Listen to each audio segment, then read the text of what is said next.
सादर जय जिनेन्द्र। आनंद अनुभूति चातुर्मास की पावन बेला में शांति भवन भीलवाड़ा की पवित्र धरा से श्रवण कीजिए श्रवण संघीय युवाचार्य प्रवर परम पूज्य श्री महेंद्र ऋषि जी महाराज साहब की अमृतमयी जिनवाणी। पूज्य गुरुदेव की वाणी हमें आत्मचिंतन, संयम, साधना और आत्म कल्याण के मार्ग पर आगे बढ़ने की प्रेरणा प्रदान करती है। आइए श्रद्धा, एकाग्रता और निर्मल भावों के साथ इस प्रेरणादायी प्रवचन का श्रवण करें तथा जिनवाणी के संदेशों को अपने जीवन और आचरण में उतारने का संकल्प लें। चरम तीर्थंकर शासनपति श्रमण भगवान महावीर स्वामी, अरिहंत परमात्मा श्री सिमंदर स्वामी भगवान, परम श्रद्धेय परम उपकारी प्रातः स्मरणीय पूज्य गुरुदेव आचार्य भगवान श्री आनंद ऋषि जी महाराज साहब, वर्तमान आचार्य सम्राट आत्मज्ञानी सदगुरुदेव परम श्रद्धेय परम वंदनीय डॉक्टर श्री शिव मुनि जी महाराज साहब आदि समस्त ऊर्जा पुरुषों, महापुरुषों, पूज्य वरों के पावन स्मरण चरण को वंदन नमन। यहाँ विराजित स्नेही सहयोगी संत वृंद, समादरणीया भगवती स्वरूपा साध्वी मंडल, यशोदीप्ति श्री मधुकबर जी महाराज, उपप्रवर्तिनी श्री दिव्य ज्योति जी महाराज, तत्वचिंतिका श्री सुप्रभा जी महाराज, स्मितभाषी श्री पीयूष दर्शना जी महाराज आदि समस्त सती मंडल, धर्म प्रेमी बंधुओं, माता बहनों, जिनके वचन, जिनके सिद्धांत, जिनकी साधना, जिनके संदेश आप और हम सभी के जीवन में सुख, आनंद, शांति की कुंजी प्रदान करने वाले हैं, उस खजाने को हमारे सामने उपलब्ध कराने वाले हैं, प्रकट करने वाले हैं। ऐसे परमपिता परमात्मा तीर्थंकर प्रभु की देशना जिनवाणी के प्रति सभी के भीतर में रही आस्था का हार्दिक अभिनंदन।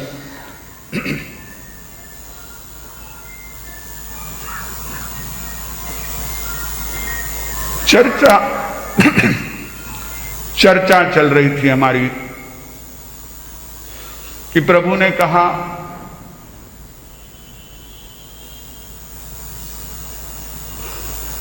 बहुत आकर्षक होते हैं इंद्रियों के विषय, अनादिकालीन संस्कारों के कारण मन हमेशा लगा रहता है कषायों में, पर तह पगारिसु मनम न कुज्जा, उसमें अपने मन को न लगाए।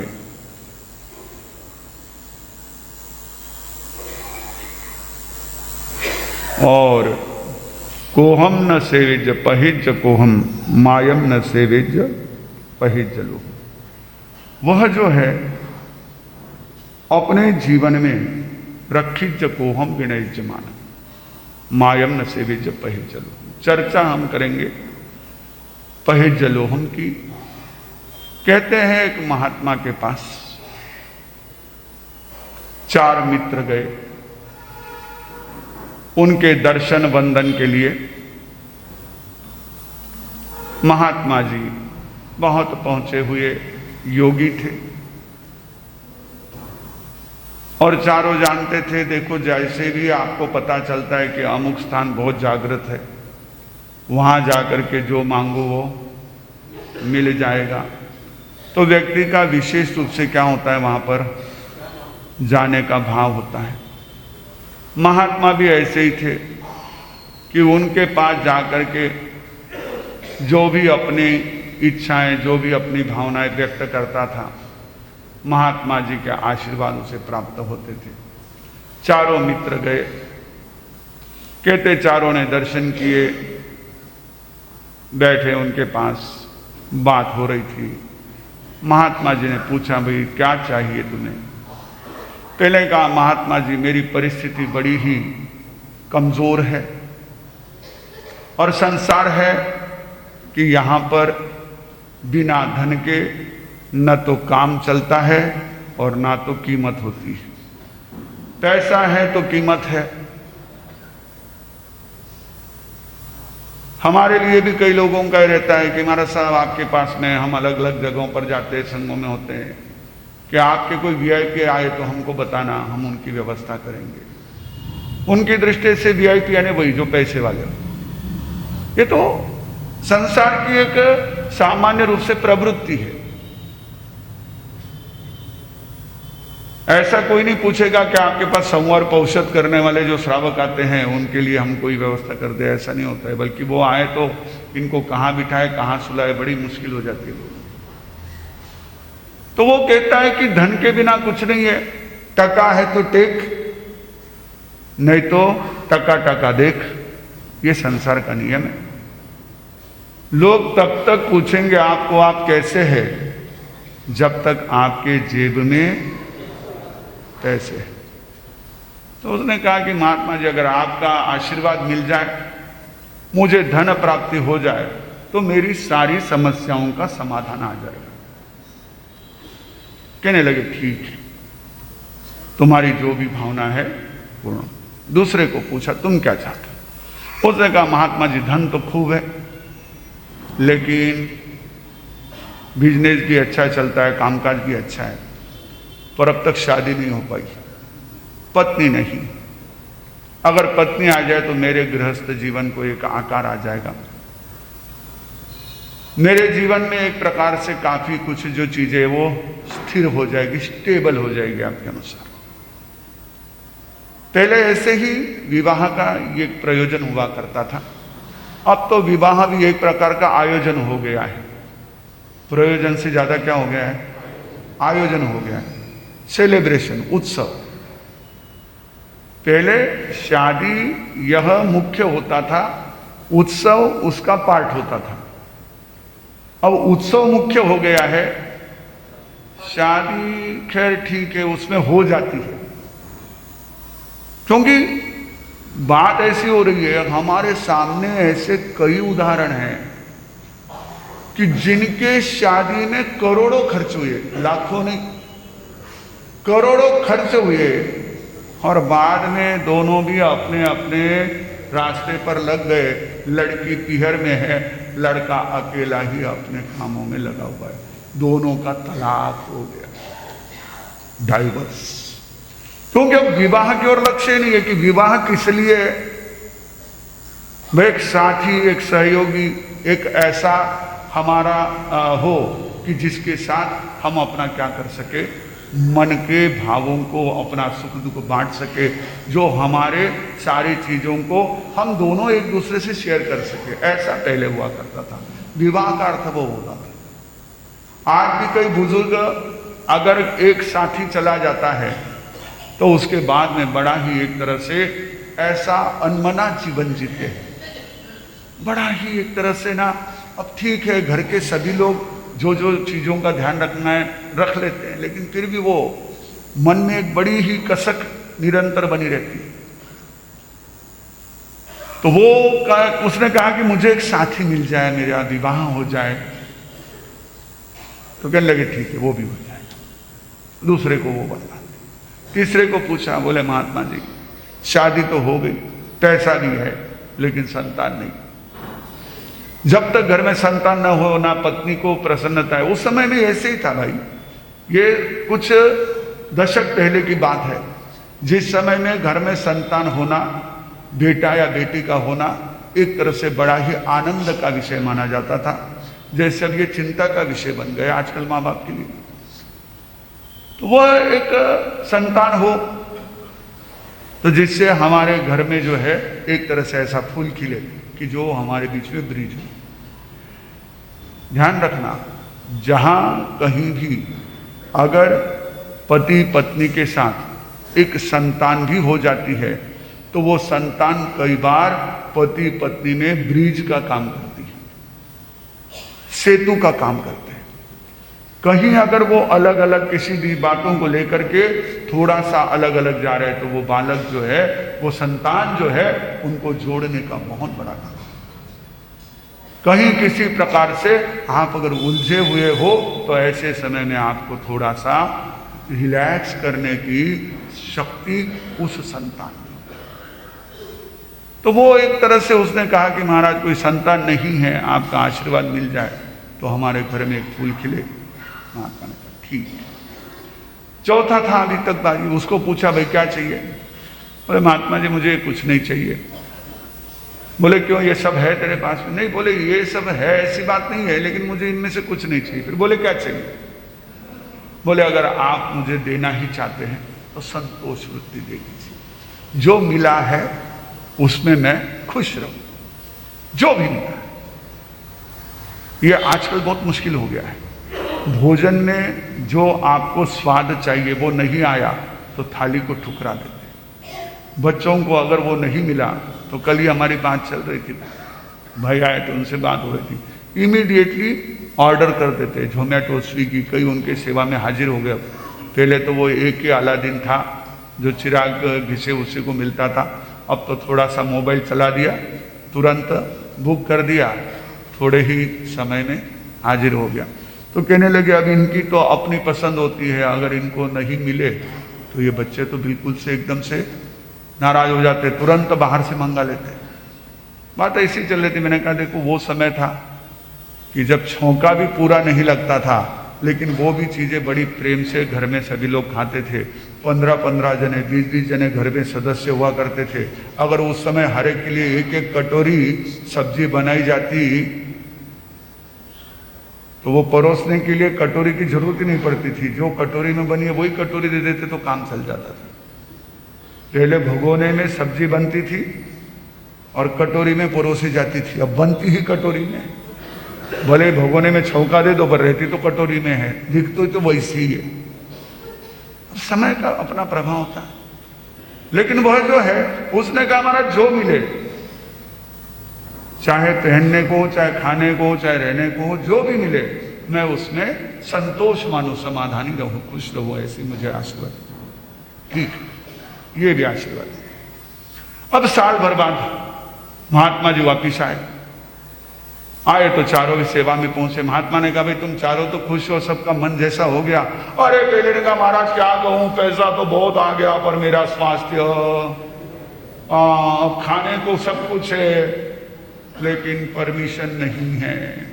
इतनी सी भी शक्कर खाऊं तो ऐसे एकदम से शुगर का ग्राफ बढ़ जाता है, इतना सा नमक खाओ तो ब्लड प्रेशर हाई हो जाता है, इतना सा घी तेल खा लो तो तुरंत दिल धक धक धक करने लगता है। अब क्या करूं मैं, सारा कुछ सामने है लेकिन खा नहीं सकता,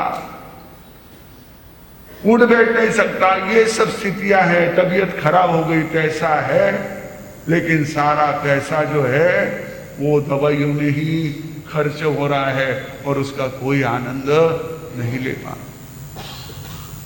महाराज मुझे इससे मुक्ति दिलाओ। दूसरे को पूछा भाई अब तुम तो खुश हो, ऐसा तो था पत्नी में, हाँ महाराज पत्नी तो मिल गई लेकिन बाप रे बाप पूछो मां, घर में जाऊं तो डर लगे।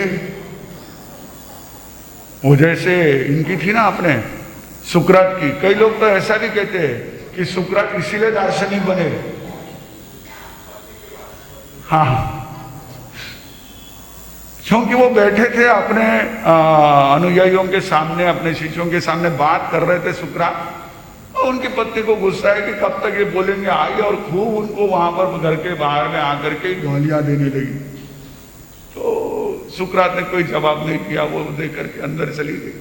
थोड़ी देर बाद आई, पोछा लगाया हुआ पानी लेकर के आई और वो उन पर डोल दिया, फिर भी चुप रहे। शिष्यों ने पूछा ये क्या है? बोले मुझे पता था गर्जी है तो बरसेगी भी, और इतना शांत रहना ही पड़ता है, ध्यान रखना, तो ही निभा सकते हो। और उसने कहा करूं क्या, हर बात पे लड़ती है, घर में जाने से डर लगता है, कुछ कहने से डर लगता है, देखूं नहीं फिर भी अगर विचार भी आए तो मन घबराता है। अब ऐसे में कैसे जीऊं महाराज? बोले भाई देख तूने जो कहा वो आशीर्वाद तेरे को मिल गया, अब पत्नी मिल गई, अब बाकी तो तू संभाल। तीसरे को पूछा संतान, बोले हाँ महाराज आपके आशीर्वाद से 2 बेटे हैं। बोले सब ठीक है? अरे बोले क्या कहूं महाराज, एक से बढ़कर एक कपूत है। एक को मैं कुछ कहूं तो दूसरा उससे भयानक काम करता है, दूसरे को कुछ कहूं तो पहला उससे और उल्टा काम कर देता है। ये तो सारा काम उलट पुलट हो गया। मैंने जिंदगी भर में जितना कमाया वो सारा जो है धुआं धुआं कर रहे हैं, और पत्नी को भी और मुझे भी, दोनों को तो जीना हराम कर दिया है। अब कैसे करे महाराज? दोनों है तो छोटे छोटे, लेकिन बाप रे बाप बहुत उद्यम करते और बहुत टूट फूट कर रहे। महात्मा जी ने कहा, देख भाई, तूने जो कहा वो आशीर्वाद तो दे दिया, बाकी तो तुम संभालो।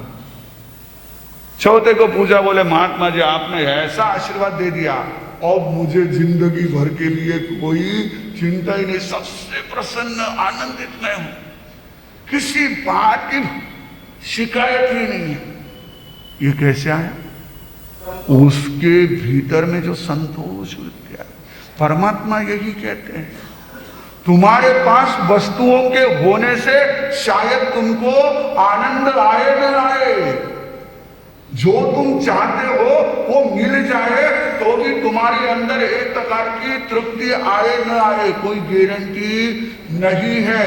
क्योंकि तुमने जो मांगा है, तुमने जो चाहा है, वो जब मिल जाता है तो तुम्हारी चाह बढ़ जाती है। जहां लाहो तहां लाखो लोहो, लाहा लोहो पवढ़ई, दो मास कयम कज्जम कोड़ी ही विना निठियम।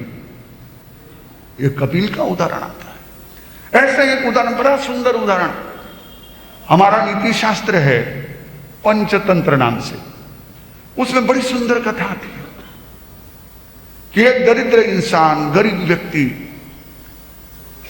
जिसकी परिस्थिति बड़ी खराब थी, फटे हाल था, वो अपने जीवन में कुछ कमाने के लिए, कुछ पाने के लिए अपने गांव से निकला कि मैं दूसरे गांव जाऊं, वहां जाकर के कुछ काम करूं, कुछ व्यवसाय करूं, ये सोच करके वो निकला। और वहां से वो निकलने के बाद चला, तो जैसे हम श्रेणी क्षेत्र में सुन ही रहे हैं, वैसे ही क्या हुआ, रास्ते में जंगल लगा।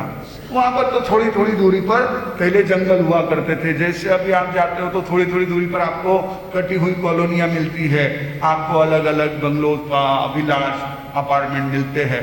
वैसे पहले हमारे देश में भी स्थान स्थान पर बहुत हरियाली हुआ करती थी, और इसलिए मौसम भी काफी एक तरह से जो है ना वो सही ढंग से चलता रहता था। अब तो पता ही नहीं चलता है कि कब गर्मी, कब बारिश, कब ठंडी क्या होती है शुरू। बड़ा ही हाल बेहाल है लोगों का। पर चलो, तो वो निकला तो जंगल में गया। अब जंगल में ऐसा था कि वहां अपने आज जैसे ना रोड थे ना बोर्ड थे, कुछ था नहीं। निकलना था उसको आगे के गांव के लिए, पगडंडी पकड़ ली, पर वो पगडंडी जंगल में गहरे चली गई, जंगल के भीतर भीतर गई। और वो जंगल में जैसे जैसे अंदर जा रहा है, वहां उसको सारा जो है एक तरह से अलग, क्योंकि उस रास्ते से कोई जाता ही नहीं था, गुजरता ही नहीं था। तो ये वहां से निकला तो कहते हैं कि उसको जो है ना एक लोहे का ऐसा बहुत सारा सामान पड़ा हुआ, लोहा पड़ा हुआ दिखा। उसने सोचा ये तो अच्छा है, लोहा मेरे पास कुछ है तो नहीं, ये मैं ले लूंगा, इसको बेच दूंगा, 2 पैसे मिल जाएंगे, तो मैं उसी से अपना काम चला दूंगा। ये सोच करके उसने लोहा ले लिया। कहते आगे गया, आगे उसको तांबा मिला। अब तांबा मिला तो उसने सोचा कि ओ हो, लोहे से तो तांबा महंगा है। आज तो कहते सोने से भी तांबा महंगा हो रहा है, क्योंकि उसका इतना ज्यादा उपयोग अलग अलग तरह के आपके आज के गैजेट्स में होने लगा है। सोने का इतना उपयोग नहीं होता है, पर इंडस्ट्री में तांबे का उपयोग हो रहा है। तो लोहे के आगे तांबा गया तो उसने कहा कि वो तांबा ले लेता हूँ। उतना ही वजन का लोहा छोड़ दिया, तांबा ले लिया। अब तांबा लिया, आगे बढ़ा, तो उसको वहां पर चांदी मिल गई, चांदी से निकला सोना मिल गया। अब ये सोचे कि अरे यार ये तो बड़ा जबरदस्त ऐसा इस रास्ते पर माल मिल रहा है, और आगे जाऊं तो वहां हीरे जवाहरात पड़े हुए थे, और खुश हो गया, वाह ये तो काम हो गया बढ़िया। अब आगे जाऊंगा तो शायद क्या मिल जाएंगे, रत्न मिल जाएंगे। हीरे जवाहरात से भी भारी रत्न होते, जैसे मैंने बताया 18 रत्न उसको कुल देवी ने प्रसन्न होकर के उनका पता दिया तो श्रेणी को मिल गए। एक रत्न से उसने क्या किया, अपना अग्नि से बचाव कर लिया था। तो वो जो है उसने सोचा रत्न मिलेंगे। आगे जंगल में और भीतर गया तो कथा कहती है कि उसको किसी पुरुष के, इंसान के रोने की आवाज है। उसने सोचा इतना जंगल के अंदर कौन रो रहा होगा। अब वो उस रोने की जो आवाज आ रही थी उस तरफ बढ़ा, उस तरफ गया, धीरे धीरे पहुंचा। जब वहां पहुंचा तो देखा कि एक इंसान जो है वो पसीने से पूरा तरबतर हो रहा है, रो रहा है, आंखों में से निरंतर पानी आ रहा है और हाल बेहाल है। बोले क्या हुआ भाई, तू क्यों रो रहा है? बोले मैं मेरी कथा बताता हूं, लेकिन पहले तुम बताओ यहां तक कैसे पहुंचे। अरे बोले मैं तो ना पहले लोहा मिला, फिर तांबा मिला, फिर चांदी मिली, फिर सोना मिला, फिर हीरे मिले, तो मैं रत्नों की खोज में यहां पर आया हूं। अच्छा ऐसी बात है। अब जैसे उसने कहा कि मैं रत्नों की खोज में आया हूं और इसने कहा अच्छा ऐसी बात है, कहते उसके माथे पर एक जो चक्र घूम रहा था वो चक्र उस आए हुए इंसान के माथे पर घूमने लगा। वो बोला ये क्या है? बोले ये चक्र जब तक दूसरा कोई तेरे जैसा लोभी नहीं मिलेगा तब तक तेरे माथे पर घूमेगा। ये आज तक मैं इसी रत्न की खोज में आया था, तब से ये हमारे माथे पर चक्र घूम रहा था। इसमें जो गर्माहट निकल रही थी, इसकी जो वो तेज ऐसी गर्मी थी, उससे मैं बिल्कुल हालत खराब हो गई थी, परेशान हो गया था। क्योंकि आदमी ठंडी में तो आराम से रह सकता है, गर्मी में ज्यादा नहीं रह सकता है, गर्मी ज्यादा सह नहीं सकता है। इसीलिए आप लोग क्या करते हो, जब आते हो स्थानक में तो गाड़ी एसी में आते हो और उसकी गर्म हवा कहाँ छोड़ के जाते हो? स्थानक की तरफ छोड़ के चले जाते हो गर्म हवा एसी की, कि जिससे क्या रहे स्थानक में रहने वाले सब, हाँ किसी को ठंडे इसमें नींद नहीं आए। चलो खैर जो भी है, लेकिन गर्मी सह नहीं सकता। और वो गर्मी क्या है, किसकी गर्मी? वो लोभ की। चक्रम भ्रमति मस्तके, जो लोभी होता है उसके माथे में चक्कर घूमता रहता है, चक्कर घूमता रहता है। उसी चक्कर में वो अपनी शांति, अपने आनंद को खो देता है। परमात्मा कहते इससे बचना जरूरी है। ये हमारे अंदर में जो है एक तरह की ऐसी वृत्ति है कि जो वृत्ति साफ होते होते हमें साधना के कई पड़ाव पार करने पड़ते हैं। हमारे यहां अध्यात्म में 14 गुणस्थान का वर्णन आता है। हमारी अध्यात्म यात्रा किससे शुरू होती है? चौथे गुणस्थान से शुरू होती है। किससे शुरू होती है? चौथे गुणस्थान। चौथा गुणस्थान कौन सा है? चौथा गुणस्थान कौन सा है? अविरति सम्यक दृष्टि गुणस्थान। चौथा गुणस्थान कौन सा है? अविरति सम्यक दृष्टि गुणस्थान। इस चौथे गुणस्थान में पहुंचे बिना हमारी आत्मा का ऊर्ध्वारोहण शुरू नहीं होता। अनादि काल से मिथ्यात्व गुणस्थान में हमारी जो चेतना पड़ी हुई है उसको सम्यक्त्व गुणस्थान का, चौथे गुणस्थान का एक बार तो स्पर्श करना ही पड़ता है। उसके बिना वह मोक्ष तक की 14वें गुणस्थान की यात्रा नहीं कर सकता है। और इसी को सम्यक्त्व को ही हमारे यहाँ क्या कहा जाता है? संकित धारण करना या गुरु बनाना। हमारे यहाँ गुरु बनाना यानी किसी परंपरा या किसी व्यक्ति को महत्व नहीं होता है, तो सम्यक्त्व धारण करना यानी जो सुदेव सुगुरु सुधर्म है उनके प्रति हमारी आस्था को हमने एक बार क्या कर लेना? सुदृढ़ कर लेना।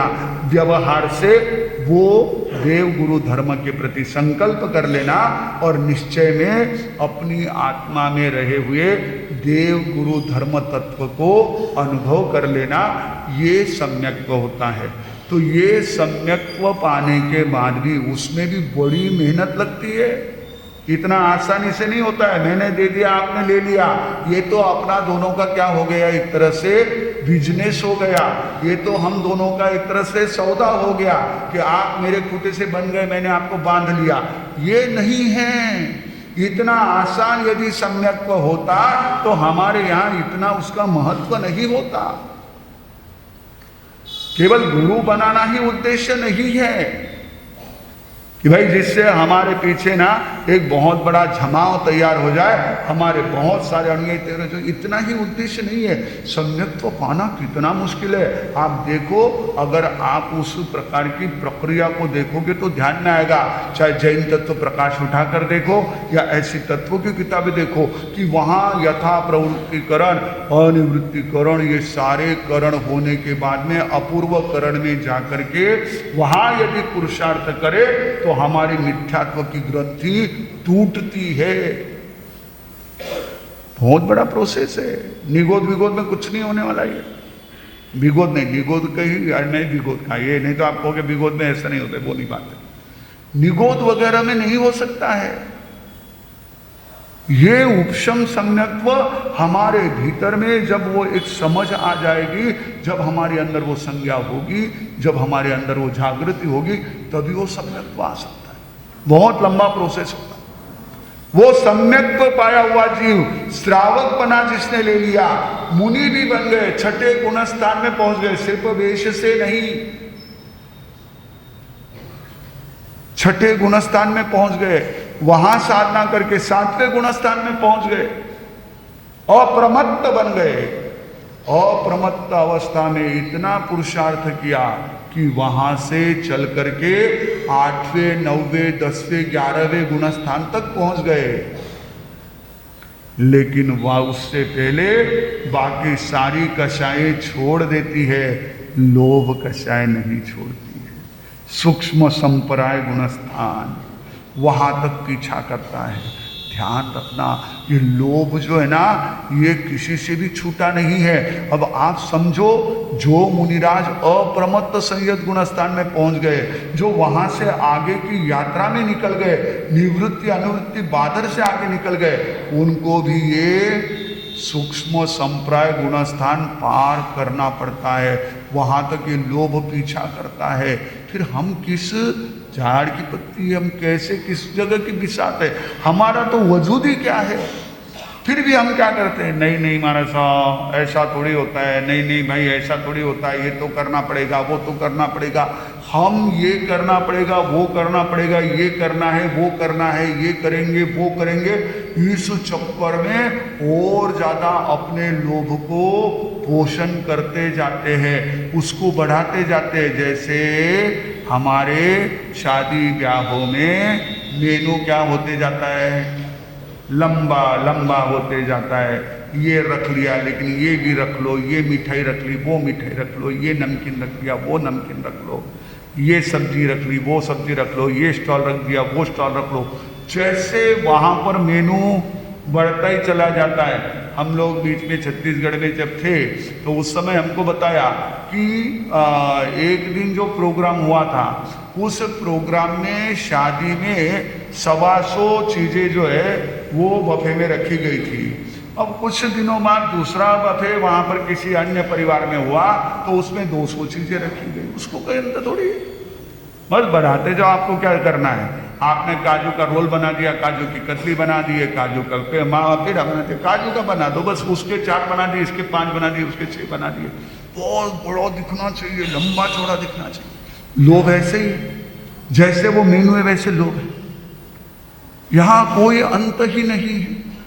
आगास समानंतिया, फिर इसको कैसे संतोष से हमारी, अच्छा लोभ में सबसे बड़ी प्रॉब्लम क्या होती है कि जो है ना उसकी बिल्कुल भी वैल्यू नहीं हमको होती है। सबसे बड़ी बात लोभ की विशेषता ही है, जो है उसका तो आनंद लो, उसका आनंद ही नहीं ले पाता। नहीं नहीं नहीं और चाहिए, अरे है उसमें कितना कुछ है, वो कितना जोरदार है, कितना बढ़िया है। अगर उसने वो समझ लिया, if you value what he has, no problem. जो उसके पास है उसकी उसने कदर कर ली तो उसको दूसरे चीज की जरूरत ही नहीं, बल्कि वो कई बार सोचेगा ना ये तो अच्छा हुआ, बच गया। वो जैसे वो कहानी आती है वो राजा मंत्री की, वो राजा को मंत्री हमेशा कहता है जो अच्छा होता, जो होता है अच्छा होता है। उसकी उंगली कट गई तो उसने कहा जो अच्छा हुआ, जो हुआ अच्छा हुआ, बोले इसका दिमाग खराब है। राजा को पकड़ा उन्होंने, आदिवासियों ने, उसको बलि चढ़ाने लगे। तो राजा की उंगली कटी थी, तो उन्होंने कहा कि अरे अरे इसकी तो उंगली कटी हुई है, इसको नहीं बलि चढ़ा सकते, इसको छोड़ दो। राजा ने कहा कि उंगली कटी तो मेरा तो अच्छा हुआ, पर मैंने तुझे निकाल दिया, तेरा क्या अच्छा हुआ? बोले मैं आपके साथ नहीं था, नहीं तो मैं तो हर जगह आपके साथ जाता था, आपको छोड़ देते, मुझे पकड़ लेते, जो हुआ अच्छा ही हुआ। ये हमारे अंदर वृत्ति आनी चाहिए। मेरे पास है वो क्या कम है, वो कितना अच्छा है, वो कितना बढ़िया है, लेकिन हमारी प्रवृत्ति अनादिकाल के संस्कार के कारण से दूसरे के थाली में घी घणो दिखेशा, वो तकलीफ वाली बात है। हमारी प्रॉब्लम वहां से शुरू होती है, हमारी प्रॉब्लम वही होती है, दूसरा कुछ नहीं है। नहीं मारा साहब मैंने तो कितो अच्छो है, अरे कितो अच्छो ठीक है, बाहर बाहर से दिख रहा है, भीतर की तो वो जाने। अब इतने बड़े बड़े सेलिब्रिटी आप देखते हो, कभी उनके बारे में कुछ पढ़ो तो पता चलेगा कि अंदर में वो भी कितने हैं। ये सारी चीजें उनकी सुनने में आती है कि उनको शुरू में कितना स्ट्रगल करना पड़ा, ये क्या कहता था, वो क्या कहता था। चाहे वो क्रिकेटर हो, चाहे वो फिल्म स्टार हो, चाहे कोई राजनेता हो, कोई भी हो, अपने को लगता है वो ये तो कितना बड़ा काम है, इसको कितना बढ़िया। अरे हाँ ठीक है, दिख रहा है वो सब कुछ सही है, ये जरूरी नहीं है।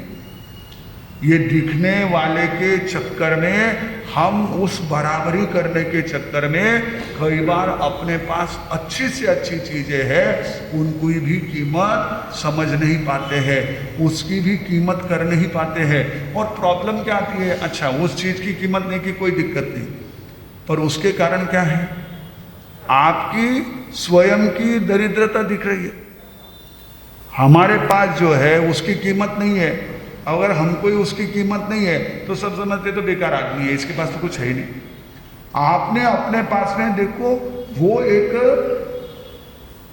गरीब इंसान भी होता है, वो अपने कपड़े को, अपने सामान को अगर सलीके से रखता है, अच्छे से रखता है, तो उसकी भी क्या होती है, पूछ होती है।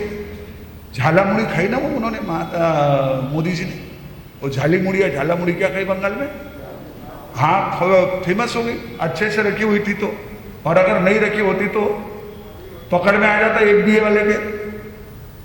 ये सारे बड़े बड़े होटल बंद कर दिए उसके पीछे उसने, जो बरसों से चल रहे हैं, जहां जाने में लोग अपना स्टेटस समझते थे, वहां इतनी गंदगी फैली हुई थी, उसने कहा सब खराब बंद कर दे।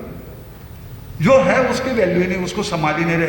बाहर में तो बहुत बढ़िया बढ़िया दिखा रहा है, अरे अपने पास है, उसको अच्छे से रखो, वैल्यू होगी। आज के नए मार्केटिंग का ये फंडा है।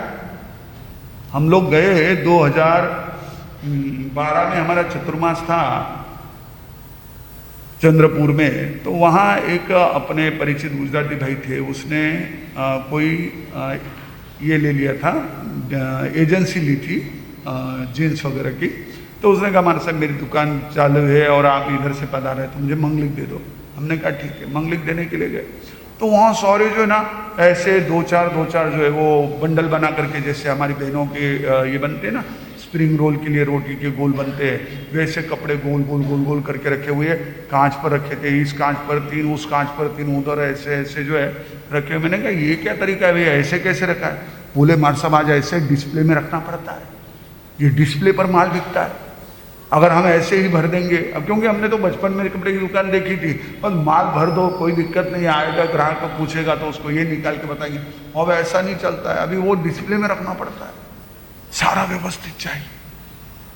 तो उसको जो है उसको सही तरीके से रखो। तुम्हारे पास बहुत कुछ है, हमने शुरू में जब ध्यान किया तो वही तो विचार किया, वही तो अनुभव किया कि मैं कितना समृद्ध हूं, पर हमको पता नहीं।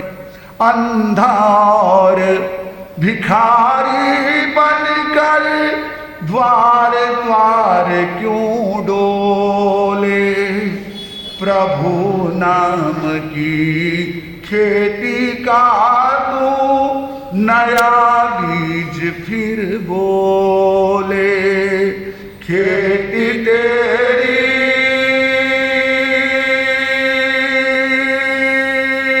हरी रहेगी, खेती तेरी हरी रहेगी, मन में रखियो चेत के चिड़िया, चुग गई सारा खेत के चिड़िया, चुग गई सारा खेत। अंधा और भिखारी बनकर द्वार द्वार क्यों डोले? हम क्या हो गए हैं? अपनी विवेक दृष्टि को नहीं खोला, विवेक चक्षु को नहीं खोला, और इस कारण से हम कुछ भी देख नहीं पा रहे, हमको सूझ नहीं रहा है। और भिखारी, क्योंकि हमारे पास जो माल है वो पता ही नहीं है, हम याचक बन के घूम रहे, ये दे देगा वो दे देगा, कोई नहीं देता है। मांगने वाले को कोई कुछ नहीं देता है, और छीनने वाले के उपयोग में नहीं आता है। अरे बराबर मिलता है। भिखारी बनकर क्यों? क्या कम है जो क्या कम? Think about it. जो है वो किस चीज से, किस बात से कम है? अपनी आप देखो, एक बार वैल्यू करो। आपने अगर सादा पायजामा और कुर्ता भी पहन रखा है, धोती कुर्ता भी पहन रखा है, आप देखो आपका पहनावा कितना बढ़िया है। नहीं, अब ये क्या है, जींस पैंट और टी शर्ट का जमाना है। देखो बेचारे, आधा तो खुला पड़ा हुआ है उनका, करो क्या? कपड़े ढांकने के लिए या दिखाने के लिए समझ में नहीं आता उनको, पर वो नहीं, वो आज फैशन है ना, हमको वैसे ही पहनना है। अरे पहन करके करोगे क्या? What will you do? जो है उसको पहनो। नहीं, अब ये बहुत पुराना हो गया। हमारे भाई हमको कल मिले, उसने बताया अब मेरी 8 साल पुरानी पैंट जो है मैं अब पहन रहा हूँ, मुझे अब वो सेट हो रही है। उसमें सूट ही नहीं होती थी, बनना तो नहीं थी पर सूट नहीं हो रही थी। आज भी बढ़िया है, अच्छी चल रही है, पर है उसकी वैल्यू करो। हम करते ही नहीं, अभी नए आए, मार्केट में जाना है, बहुत दिन हो गए, कुछ शॉपिंग नहीं किया। वो बीमारी हो गई अब कई को, तो एक रोग सा हो गया है।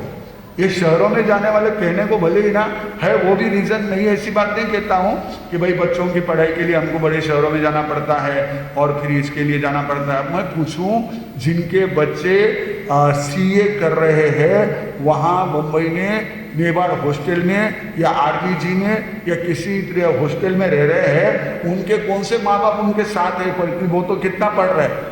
ये तो तुम्हारा अभी तो इसमें जाएगा, केजी में जाएगा, नर्सरी में जाएगा, उसके लिए तुम बाहर शहरों में भाग रहे हो। ये सारी बातें रहती है। वहाँ शाम को शॉपिंग को जा सकते हैं, यहाँ तो बाहर निकले तो कोई भाई बाबा तो घूमे न करे न, मन तो नहीं चीजें मैं तो जावा उठते ही। ये लोग है, उसकी कीमत ही नहीं है। नया कुछ लाना है, कुछ आया है नया, लाना है, देखना है, जरूरत है। भगवान कहते हैं देखो, अनावश्यक रूप से जब हम इस तरह से सामान इकट्ठा करते हैं तो बहुत सारी चीजों को हम लोग अनजाने में कर्म बंध का कारण बना देते हैं।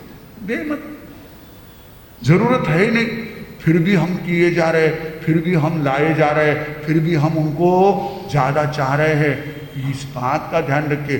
अब देखो आजकल जैसे कि ना, एक छोटा सा आप उदाहरण देख लेना कि अब लोगों में मोबाइल का उपयोग बढ़ा हुआ है। अब गवर्नमेंट क्या कह रही है, भाई इन मोबाइलों में जो चीजें लगी हुई है, अगर तुम इसको फेंक दोगे तो वो वेस्टेज हमारे इस पृथ्वी को और नुकसान पहुंचाएगा। अब फिर भी वो आदमी क्या समझता है, नहीं अब नया मॉडल है तो लेना ही है, नया मॉडल है तो लेना ही है। अरे हाँ लेना है, पर तुम्हारे पास जो है उसमें कौन सी कमी रही? एक आध फीचर नया दे दिया, बस तुरंत चाहिए चाहिए चाहिए। ये हमारी लालसाएं हमारे पास जो है उसका आनंद नहीं लेने देती है। परमात्मा कहते लोग से बचे।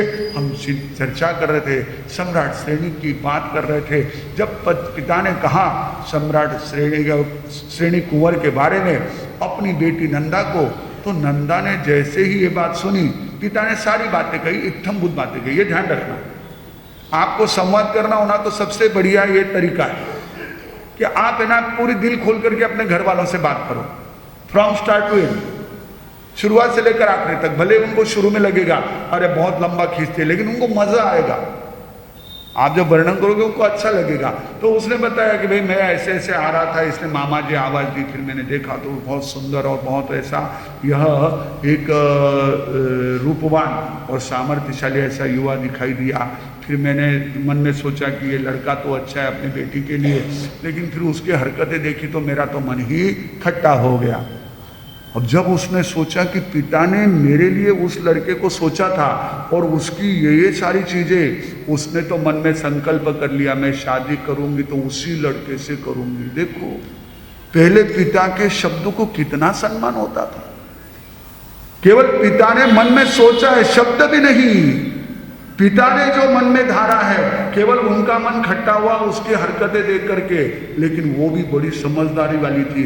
लेकिन पिता की उस शंका को भी दूर कर दूंगी, मैंने तो कहा, लेकिन वास्तविक ये बातें है या नहीं, ये मैं अपने पिता के ध्यान में ला कर दूंगी और इसके लिए कहूंगी। लेकिन मन में तो भाव बना लिया, जहां मुझे पिताजी कहेंगे, जहां पर पिताजी ने सोचा है वहीं पर क्या करना है। हाँ देखो, आज आप यहां बैठे हो, इसमें से बहुतों ने ऐसे ही किया है, और जो ऐसा नहीं करना चाहते वो है ही।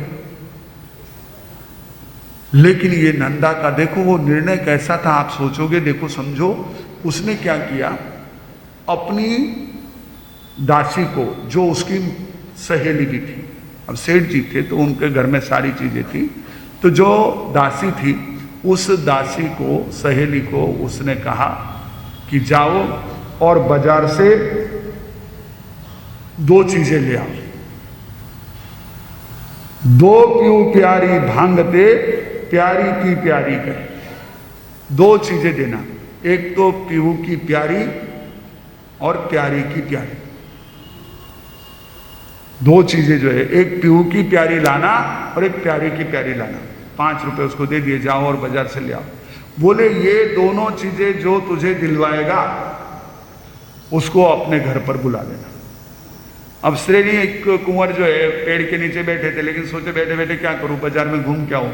वो बाजार में चक्कर लगा रहे थे और वहीं पर नंदा की दासी पहुंची, सहेली पहुंची और वहां जाकर के दुकानों में कहने लगी, भाई मुझे पीहू की प्यारी दे दो, एक पावसेर, और प्यारी की प्यारी दे दो।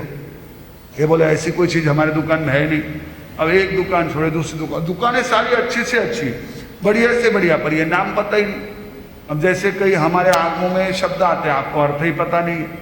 अब कुछ शब्द आजकल प्रयोग होते हैं, हमको उसका अर्थ ही मालूम नहीं होता है, तो ये भाषा का सब प्रॉब्लम आता है। यहाँ तो सांकेतिक भाषा थी, क्यों की प्यारी, प्यारी की प्यारी। अब हर जगह जाकर के कहे लोग, बोले पागल हो गई है क्या, पूछ रही है, ऐसी कोई चीज होती है क्या। आखिर में जिस दुकान पर वो पहुंची, उस दुकान पर श्रेणी भी खड़े खड़े वहाँ का व्यापार देख रहे थे।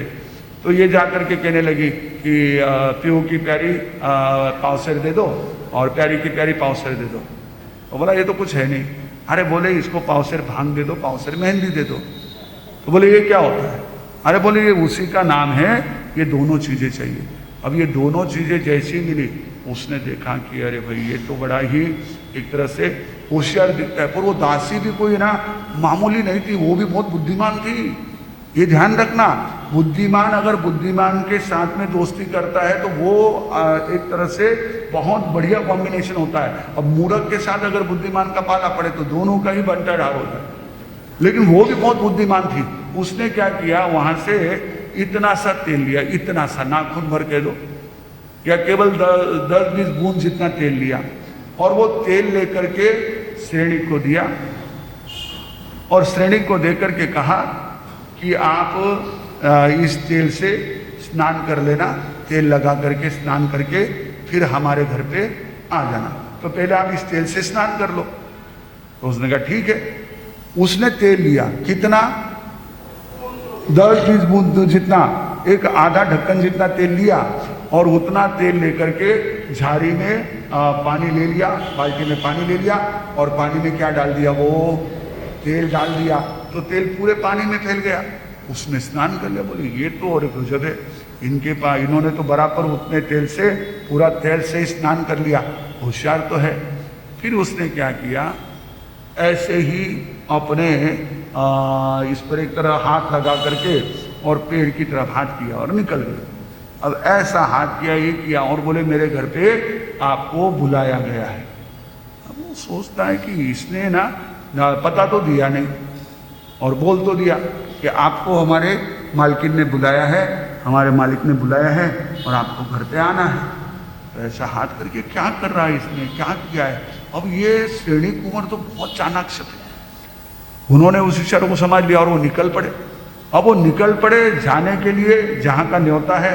अब पहुँचेंगे, कैसे पहुँचेंगे, क्या है सारी चीज़ें तो हम समय समय पर आगे बढ़ेंगे तो देखेंगे ही। नमो अरिहंताणम, नमो सिद्धाणम, नमो आर्याणम, नमो उत्साहणम, नमो लोहि सब सावणम, तेसो पंच नमुकारो सब पाव प्रणाशनो मंगलानंद सदेशिम परमम नवै मंगलम। गुरुदेव की आज्ञा श्री चत्तारी मंगलम, अरिहंता मंगलम, सिद्धा मंगलम, साहु मंगलम, केवली पन्नतो धम्मो मंगलम। चत्तारी लोगुत्तमा, अरिहंता लोगुत्तमा, सिद्धा लोगुत्तमा, साहु लोगुत्तमा, केवली पन्नतो धम्मो लोगुत्तमो। चत्तारी शरणं पवज्जामि, अरिहंते शरणं पवज्जामि, सिद्धे शरणं पवज्जामि, साहु शरणं पवज्जामि, केवली पन्नतम धम्मम शरणं पवज्जामि। चार मंगलिक, चारोत्तम, चार शरणा, दुख हरणा, सुख करना, और शरण नहीं कोई, जो भव्य प्राणियाद रे तो अक्षय अमर। जब जब विपदा में तेरे चरणों में आया, दुख दूर किए ऐसे मेरे गुरुजी। मेरे बिगड़े सवारे हर काम एक पल में है, नजरों में जादू ऐसे मेरे गुरुजी।